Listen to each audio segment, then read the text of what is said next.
हॉटेलसारखा instant जिरा rice बनवायचा आहे. चला मग बनवूयात.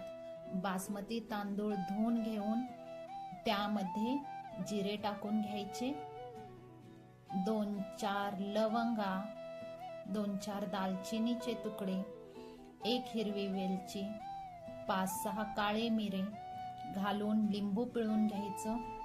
अर्धा चमचा त्यामध्ये तूप घालायचं. पाणी घालून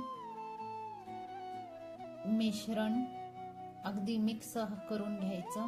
मीठ घालून ते पण मिक्स करून घ्यायचं. डब्बा कुकरला लावायचा.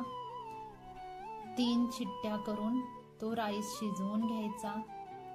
राईस बाहेर काढून त्यावरचे खडे मसाले काढून बाजूला करायचे. इन्स्टंट जिरा राईस तयार आहे. कोथिंबीर लिंबू घालून सर्व करायचे. चॅनल आवडल्यास लाईक शेअर सबस्क्राईब करावे प्लीज.